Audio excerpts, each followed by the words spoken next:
ಪದ್ಮ ಅವರನ್ನ ಮನೆಗೆ ಕರ್ಕೊಂಡು ಬಂದಿದ್ದೇನೋ ಆಯ್ತು, ಆದರೆ ಈ ವಿಷಯ ಇಷ್ಟಕ್ಕೆ ನಿಲ್ಲತ್ತಾ? ಈಗಾಗಲೇ ಚಿಕ್ಕಮಾವನಿಂದ ಮೋಸ ಆಗಿರೋ ಚಿಕ್ಕತ್ತೆಗೆ ನಾನು ರಾಯರು ತಗೊಂಡಿರೋ ನಿರ್ಧಾರದಿಂದ ದೇವ್ರೆ ಯಾರಿಗೂ ನೋವಾಗದೆ ಇರೋ ಥರ ಕಾಪಾಡಪ್ಪ.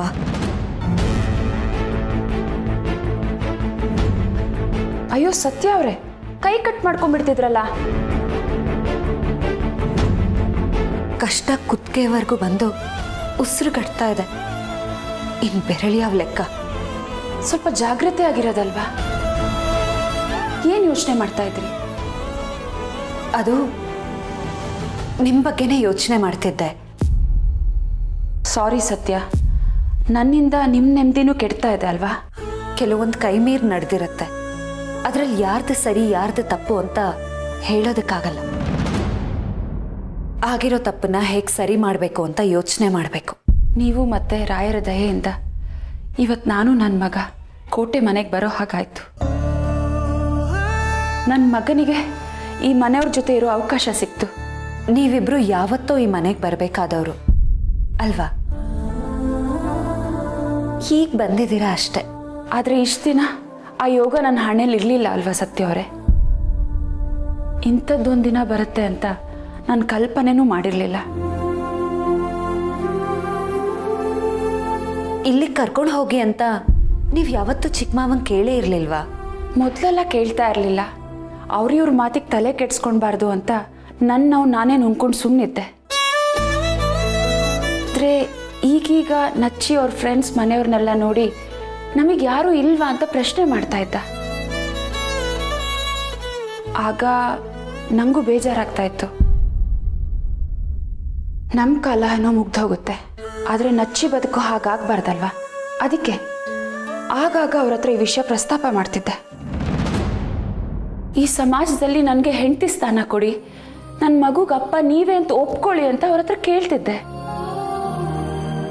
ಆದರೆ ಅವ್ರ ಮಾತು ಬದಲಾಯಿಸೋರು. ಈ ವಿಷಯ ಇವಾಗ ಯಾಕೆ ಅನ್ನೋರು. ಸಿಟ್ಟು ಮಾಡಿಕೊಂಡು ಏನಾದರೂ ಒಂದು ಹೇಳಿ ಸಮಾಧಾನ ಮಾಡಿಬಿಡೋರು. ಒಟ್ಟಿನಲ್ಲಿ ಮನೆ ಕುಟುಂಬ ಅನ್ನೋದು ನಮ್ಮ ಹಣೆಯಲ್ಲಿ ಬರ್ದಿಲ್ಲ ಅಂದ್ಕೊಂಡು ಹೋಪೆ ಕಳ್ಕೊಂಡ್ಬಿಟ್ಟಿದ್ದೆ.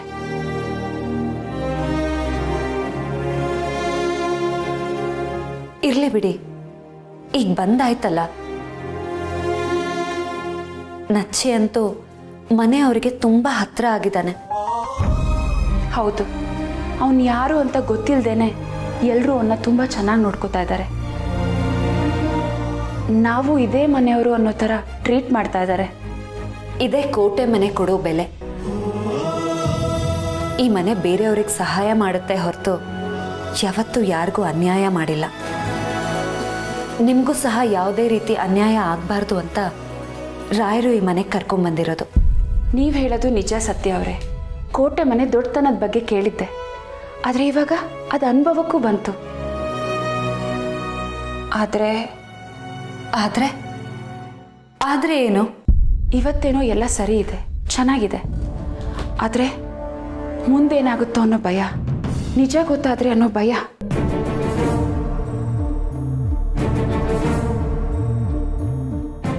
ಈಗ ಸದ್ಯಕ್ಕಂತೂ ಈ ವಿಷಯ ಗೊತ್ತಾಗಬಾರ್ದು.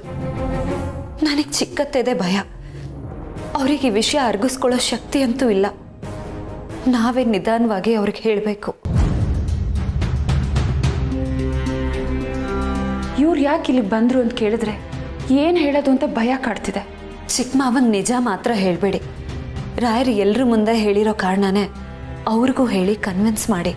ನಾನು ಹಾಗೆ ಹೇಳ್ತೀನಿ, ಆದರೆ ಅವ್ರು ನನ್ನ ಮಾತನ್ನ ನಂಬಿ ಸುಮ್ಮನಾಗ್ತಾರ? ಗುಟ್ಟು ಗೊತ್ತಾಗ್ದಿರೋ ಹಾಗೆ ನನ್ನ ಪ್ರಯತ್ನನ ನಾನು ಖಂಡಿತ ಮಾಡೇ ಮಾಡ್ತೀನಿ.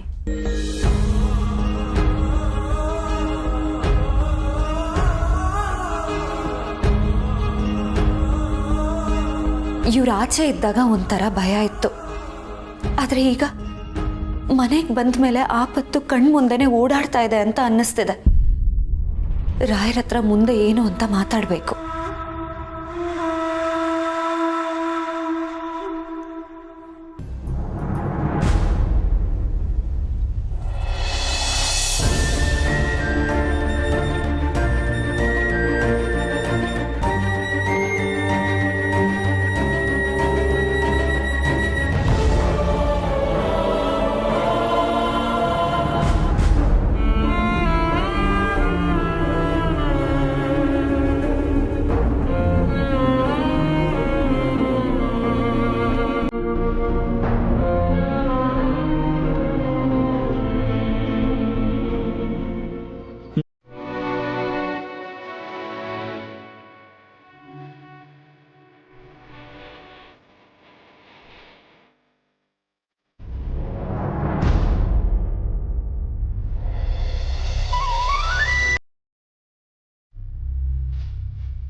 ಪಾಪ ಮಗು ಅಪ್ಪನ ಪ್ರೀತಿಗಾಗಿ ಎಷ್ಟು ಹಂಬಲಿಸ್ತಾ ಇದೆಯೋ ಏನೋ. ಏನೋ ನಚ್ಚಿ ಇದು. ನನ್ನ ಮಗ ನೀನು, ನಿನ್ನನ್ನೇ ನಾನು ಕದ್ದು ಮುಚ್ಚಿ ನೋಡುವಂಥ ಪರಿಸ್ಥಿತಿ ಬಂದ್ಬಿಡ್ತಲ್ಲೋ. ನ್ಯಾಯವಾಗಿ ನೋಡಿದ್ರೆ ನಿಮ್ಮ ಮನೇಲಿ ರಾಜ್ಕುಮಾರ್ ಅಂತಾರ ಓಡಾಡ್ಕೊಂಡಿರ್ಬೇಕು. ನಾನು ಮಾಡಿರೋ ಈ ತಪ್ಪಿಗೆ ನೀನು ಶಿಕ್ಷೆ ಅನುಭವಿಸಂಗಾಯ್ತಲ್ಲೋ ನಚ್ಚಿ. ಈ ಅಪ್ಪನ ಕ್ಷಮಿಸ್ಬಿಡ್ತೀಯ ಕಂದ. ನಚ್ಚಿ, ನನ್ನ ಮೇಲೆ ಕೋಪನ ಯಾಕೆ?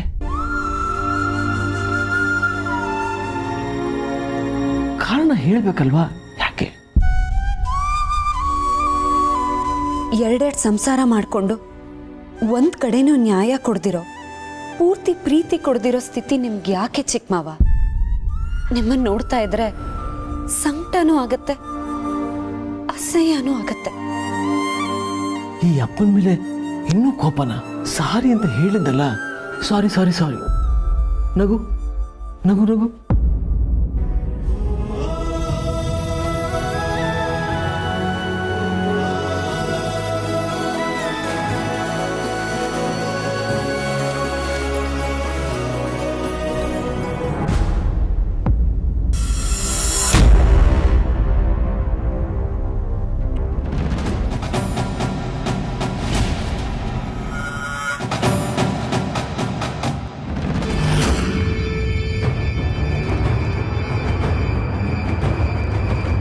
ಇಲ್ಲಿ ನಡೆದಿದ್ದಿಲ್ಲ, ಸತ್ಯ ನೋಡಿಲ್ಲ.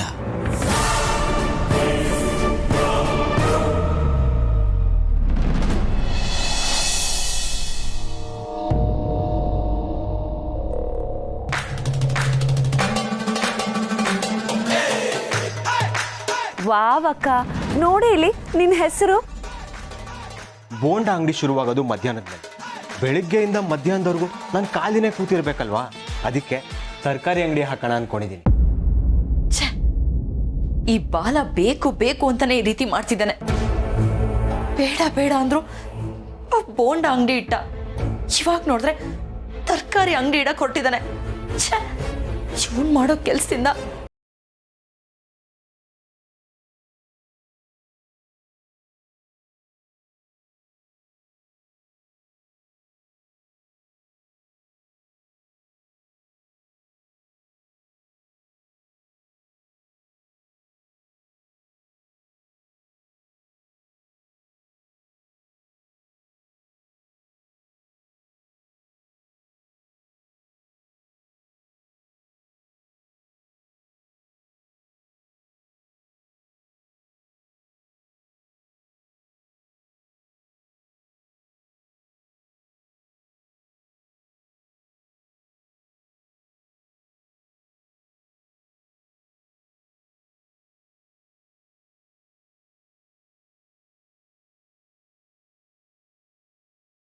ಆದ್ರೆ ಅವನ್ಗೆ ಎಲ್ರೂ ಸಪೋರ್ಟ್ ಮಾಡ್ತಾರೆ. ನಾನ್ ಮಾಡಿದ ಒಂದೇ ಒಂದ್ ತಪ್ಪಿಗೆ ಇಷ್ಟೆಲ್ಲ ಅನುಭವಿಸ್ಬೇಕಾ? ಇನ್ನ ಸುಮ್ಮನಿದ್ರೆ ಆಗಲ್ಲ. ಅದ್ ಹೇಗ್ ತರಕಾರಿ ಅಂಗಡಿ ಇಡ್ತೀಯೋ ನಾನು ನೋಡ್ತೀನಿ.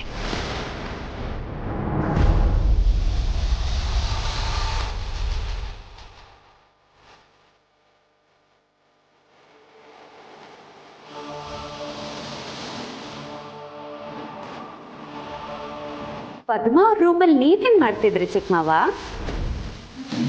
ಸತ್ಯ, ಅದು ಹೀಗೆ ಕೂತು ಬೇಜಾರಾಗ್ತಾ ಇತ್ತು, ಹಾಗೆ ಅದಕ್ಕೆ ಓಡಾಡ್ತಾ ಇದ್ದೆ. ಆ ಮಗು ಒಬ್ಬನೇ ರೂಮಲ್ಲಿ ಕೂತಿದ್ದಲ್ಲ, ಹೋಗಿ ಮಾತಾಡ್ಸೋಣ ಅಂತ ಮಾತಾಡ್ತಾ ಇದ್ದೆ ಅಷ್ಟೇ, ಮತ್ತೇನು ಇಲ್ಲ. ಸತ್ಯ, ಏನಾದ್ರೂ ಇದೆ ಅಂತ ನಾನೆಲ್ಲ ಹೇಳ್ದೆ ಚಿಕ್ಕ ಮಾವ?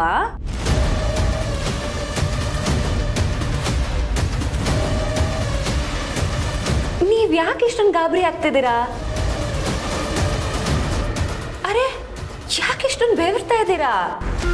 ಸೆಕೆ ಆಗ್ತಾ ಇದೆಯಲ್ಲ, ಬೆವರ್ತಾ ಇದ್ದೀನಿ.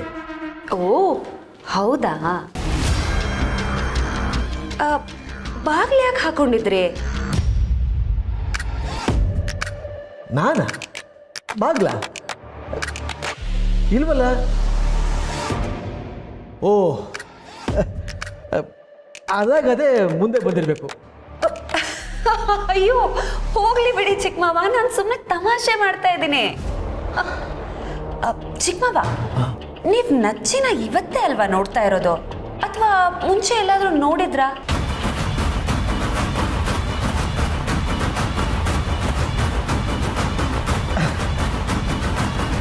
ಇವತ್ತೇ ನೋಡ್ತಾ ಇರೋದು ಸತ್ಯ. ಯಾಕೆ ಈ ಥರ ಕೇಳ್ತಾ ಇದೀಯಾ? ಮತ್ ಒಂದೇ ಸಲಕ್ಕೆ ನಚ್ಚಿ ನಿಮ್ಮನ್ನ ಅಷ್ಟೊಂದು ಹಚ್ಕೊಂಡ್ಬಿಟ್ಟಿದಾನ? ಅದ್ ಹೇಗ್ ಚಿಕ್ಕಮಾವ? ಹೇಳಿ ಚಿಕ್ಕಮಾವ, ಯಾವ ಮಗುನಾದ್ರೂ ಒಬ್ರನ್ನ ಅಷ್ಟು ಬೇಗ ಹಚ್ಕೊಂಡ್ಬಿಡತ್ತಾ? ಹಾಗ್ ನೋಡಿದ್ರೆ ಪರಿಚಯ ಇಲ್ದೇ ಇದ್ರೆ ಭಯ ಪಟ್ಕೊಂಡು ಓಡ್ ಹೋಗ್ಬಿಡತ್ತೆ ಅಲ್ವಾ? ನಚ್ಚಿ ನಿಮ್ ಜೊತೆ ತುಂಬಾ ಕ್ಲೋಸ್ ಆಗಿರೋ ತರ ಇದೆ. ಅಯ್ಯ ಸತ್ಯ, ಈ ನಿಮ್ಮನ್ನೆಲ್ಲ ಹಚ್ಕೊಂಡಿಲ್ವಾ? ಹಾಗೆ ನನ್ನನ್ನು ಹಚ್ಕೊಂಡಾನೆ. ನಾನು ಈ ಮನೆ ಅಂತಾನೆ. ಅಲ್ಲ ಚಿಕ್ಕಮಾವ, ನಾವಾದ್ರೆ ಅವನನ್ನ ಮುಂಚೆ ಭೇಟಿ ಮಾಡಿದೀವಿ. ಅದು ಅಲ್ಲದೆ ಒಂದಿನ ಅವನು ನಮ್ಮ ಮನೆಗೆ ಬಂದು ನಮ್ಮ ಜೊತೆ ಕಳ್ತಿದ್ದಾನೆ, ಅದಕ್ಕೆ ಅವನ್ ನಮಗೆ ಕ್ಲೋಸ್. ಆದ್ರೆ ನಿಮ್ಮನ್ನ ನೋಡಿ ಎಲ್ಲೋ ಹುಟ್ಟದಾಗಿಂದ ಪರಿಚಯ ಇರೋ ಒಂಥರ ಓಡ್ ಬಂದು ತಪ್ಕೊಂಬಿಟ್ಟ.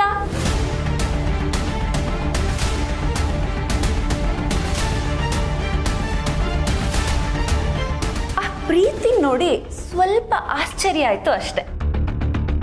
ಅಲ್ಲ ಚಿಕ್ಕಮಾವ, ಮೊನ್ನೆ ರಿತು ಮೇಲೆ ಅಷ್ಟೊಂದು ರೇಗ್ ಬಿಟ್ರಿ, ಇಲ್ಲಿ ನೋಡಿದ್ರೆ ನಚ್ಚಿನ ಮುದ್ದಾಡ್ತಾ ಇದ್ದೀರಾ. ತಡೀರಿ, ನಾನು ರಿತುಗ್ ಹೇಳ್ತೀನಿ. ಸಾಕು ನಿಲ್ಸು ಸತ್ಯ. ಅವನು ನನ್ನ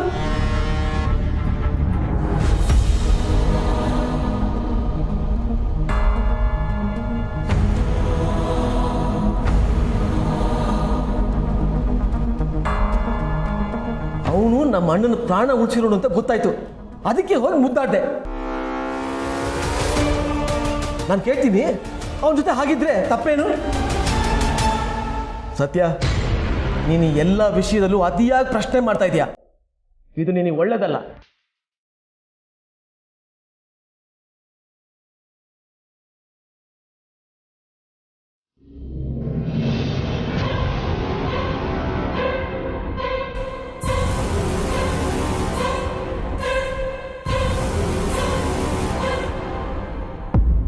ಈ ನಿಮ್ ಕೋಪಕ್ಕೆಲ್ಲ ಹೆದರ್ಕೊಳ್ಳೋಳಲ್ಲ ಚಿಕ್ಕಮಾವ ನಾನು.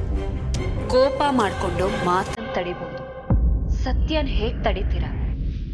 ನಿಮ್ಮ ಸುಳ್ಳಿನಾಟ ಎಷ್ಟು ದಿನ ನಡೆಯುತ್ತೋ ನಾನು ನೋಡ್ತೀನಿ. ನೀವಾಗ ನೀವೇ ನೀವು ಮಾಡಿರೋ ತಪ್ಪನ್ನ ಎಲ್ರ ಮುಂದೆ ಒಪ್ಕೋಬೇಕು. ಹಾಗೆ ನಾನು ಮಾಡ್ತೀನಿ.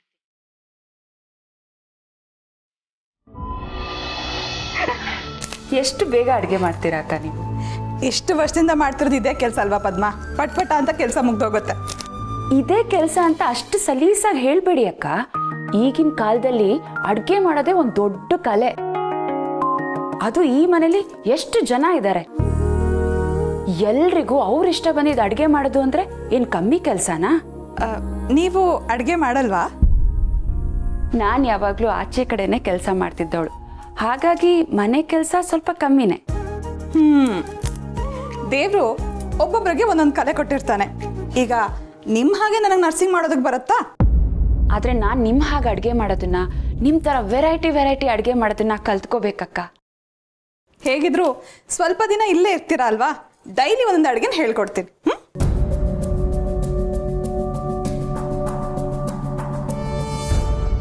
ಸ್ವಲ್ಪ ದಿನನಾ? ಹಾ,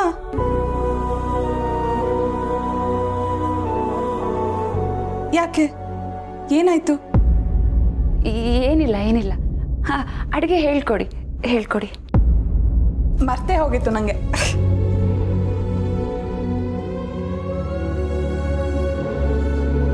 ಅಕ್ಕ, ಎಲ್ಲ ಆಗೋಯ್ತು, ಸೊಪ್ಪು ಕೂಡ ನಾಳೆಗೆ ಅಂತ ಹೇಳಿದ್ರಲ್ವಾ, ಮತ್ತೆ ಏನ್ ಮಾಡ್ತಿದ್ದೀರಾ? ಬೆಲ್ಲದ ದೋಸೆ ಒಂದು ಮಾಡಬೇಕು ಪದ್ಮ. ಇದೊಂದಾದ್ರೆ ಎಲ್ಲಾನು ಆದಾಗೆ. ಬೆಲ್ಲದ ದೋಸೆನಾ? ಅವಾಗ ತಾನೇ ತಿಂದ್ವಲ್ವಾ? ನಾವು ತಿನ್ನುವಾಗ ನಮ್ಮ ಯಜಮಾನ್ರು ಇರಲಿಲ್ಲ ಅಲ್ವಾ, ಅವ್ರಿಗೆ ಬೆಲ್ಲದ ದೋಸೆ ಅಂದರೆ ತುಂಬ ಇಷ್ಟ.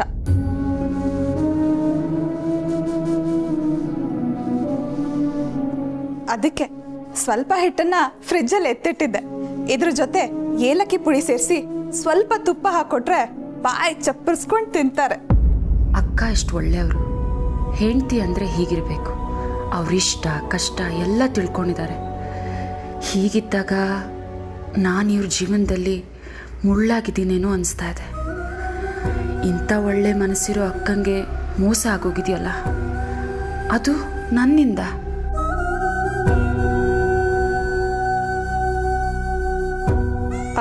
ಪದ್ಮ, ಈ ಮನೆ ನಿಮ್ಗೆ ಹೇಗೆ ಅನಿಸ್ತಾ ಇದೆ? ಹೊಂದ್ಕೊಳ್ಳೋದಕ್ಕೆ ಕಷ್ಟ ಆಗ್ತಿದೆಯಾ? ಅಯ್ಯೋ, ಇದ್ರಲ್ಲಿ ಕಷ್ಟ ಏನು ಬಂತು? ಇದು ನನ್ನ ಮನೆ ತಾನೆ.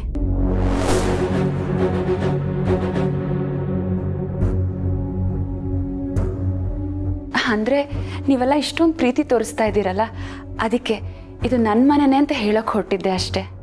ಪರವಾಗಿಲ್ಲ ಪದ್ಮ, ನಿಮ್ಮದೇ ಮನೆ ಅಂತ ಅಂದ್ಕೊಳ್ಳಿ. ಸಂಕೋಚ ಪಡ್ಕೋಬೇಡಿ.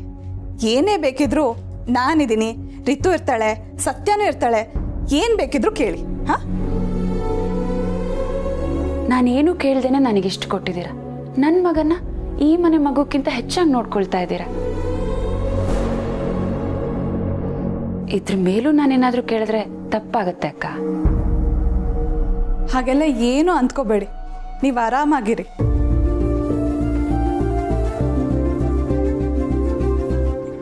ರಿತು, ನಿಮ್ಮಪ್ಪ ಫ್ರೆಶ್ ಅಪ್ ಆದ್ರೆ ನೋಡು, ಅವ್ರಿಗೆ ದೋಸೆ ಹಾಕೊಡ್ತೇನೆ.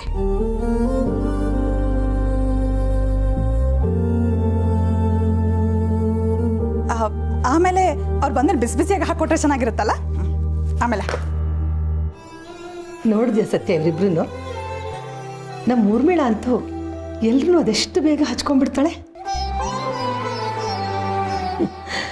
ನನ್ನ ಜೊತೆ ಹೇಗೆ ನಿಂತ್ಕೊಂಡು ಮಾತಾಡ್ತಾಳೋ ಹಾಗೆ ಆ ಪದ್ಮನ್ ಜೊತೆನೂ ನಿಂತ್ಕೊಂಡು ಮಾತಾಡ್ತಿದ್ದಾಳೆ. ಇವರಿಬ್ರು ನೋಡ್ತಾ ಇದ್ರೆ ಅಕ್ಕ ತಂಗಿರ ಥರ ಕಾಣಿಸ್ತಾ ಇದ್ದಾರೆ. ಹ್ಞೂ ಅತ್ತೆ, ಚಿಕ್ಕತ್ತೆ ಮನಸ್ಸೇ ಹಾಗಲ್ವಾ? ಯಾರಿಗೂ ನೋವು ಮಾಡಲ್ಲ, ಎಲ್ರೂ ನಮ್ಮವರೇ ಅಂದ್ಕೊಂಡು ಪ್ರೀತಿಸ್ಬಿಡ್ತಾರೆ. ಹೌದು ಹುಡುಗಿ, ಅದು ಅವಳು ಒಳ್ಳೆತನ. ನಿಮ್ಮ ಮಾವನವರ ಆರೋಗ್ಯದ ಕಾರಣದಿಂದ ಪದ್ಮ ನಚ್ಚಿ ನಮ್ಮ ಮನೆಗೆ ಬಂದು ನಮ್ಮ ಮನೆ ಇನ್ನಷ್ಟು ಕಳೆ ಕಟ್ಟಿದೆ. ನಚ್ಚಿ ಮನೇಲಿದ್ರೆ ನಿಮ್ಮ ಮಾವ ಇನ್ನೂ ಬೇಗ ಹುಷಾರಾಗ್ತಾರೆ. ನೋಡ್ತಾ ಇರು. ಮಕ್ಕಳು ಅಂದರೆ ಪ್ರಾಣ ಹುಡುಗಿ ಅವ್ರಿಗೆ.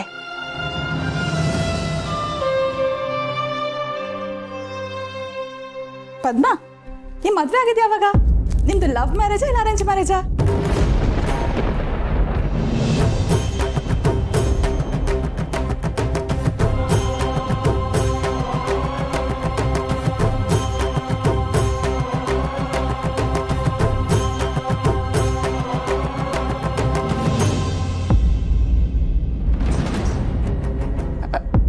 ಅದು ಬಿಡಿ ಅಕ್ಕ, ಆ ವಿಚಾರ ಎಲ್ಲ ಯಾಕೀಗ?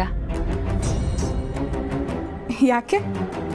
ನಿಮಗೆ ನಿಮ್ಮ ಮದುವೆ ಬಗ್ಗೆ, ನಿಮ್ಮ ಮನೆಯವ್ರ ಬಗ್ಗೆ ಮಾತಾಡೋದಕ್ಕೆ ನಾಚಿಕೆನಾ? ನಾನಾದರೆ ವಿಷಯ ಎತ್ತಿದ್ರೆ ಸಾಕು, ನಮ್ಮ ಯಜಮಾನ್ರ ಬಗ್ಗೆ ಗಂಟೆಗಟ್ಟಲೆ ಮಾತಾಡ್ತಾ ಕೂತ್ಕೊಂಡ್ಬಿಡ್ತೀನಿ.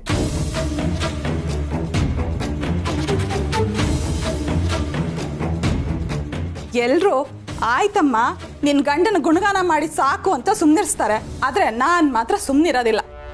ಎಲ್ರಿಗೂ ನಿಮ್ಮ ಥರನೇ ಗಂಡ ಸಿಗ್ಬೇಕಲ್ವಾ ಅಕ್ಕ?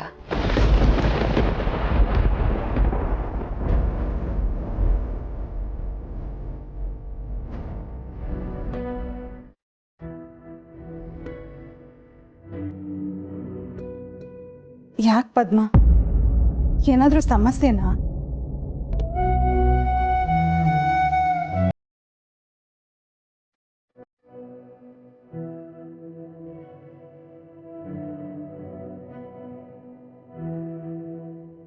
ಹೇಳಿ, ಆ ಥರದ್ದು ಏನಾದರೂ ಇದ್ರೆ ನಾವು ಬಗೆಹರಿಸ್ತೇವೆ. ಅಯ್ಯೋ ಅಕ್ಕ, ಹಾಗಲ್ಲ ಏನಿಲ್ಲ. ಊರ್ಮಿಳಂಗೆ ಯಾರನ್ನ ಯಾವಾಗ ಏನು ಕೇಳಬೇಕು ಅಂತಾನೆ ಗೊತ್ತಾಗಲ್ಲ. ಏ ಊರ್ಮಿಳ, ಏನು ಮಾತು ಅಂತ ಆಡ್ತಿದ್ಯಾ ನೀನು? ಅಕ್ಕ, ಅದು ಹಾಗೆ ಮಾತಾಡ್ತಾ. ಯಾರನ್ನ ಏನು ಕೇಳಬೇಕು ಅಂತ ಗೊತ್ತಾಗಲ್ವಾ ನಿನಗೆ?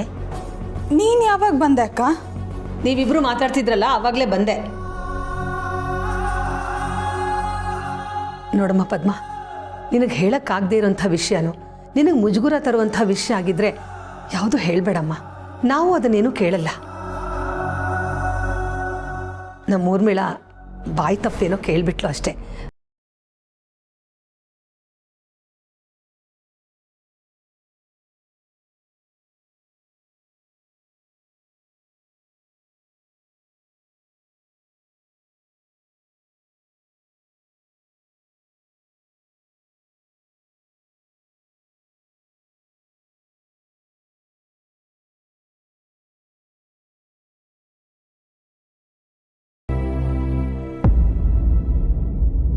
ಹಿಂದೂ ಮುಂದೆ ಗೊತ್ತಾಗದೆ ಈ ಪ್ರಶ್ನೆ ಕೇಳ್ಬಿಟ್ಟೆ.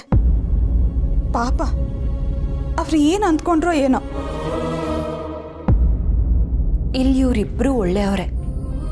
ಇವ್ರ ಒಳ್ಳೆತನದಿಂದಾನೆ ಯಾವ ಗಟ್ಟಿ ನಿರ್ಧಾರನೂ ತಗೊಳಕ್ಕಾಗದೆ ಇರುವಂಥ ಸ್ಥಿತಿ ಹುಟ್ಕೊಂಡ್ಬಿಡುತ್ತಾ ಅಂತ ಭಯ ಆಗ್ತಾ ಇದೆ.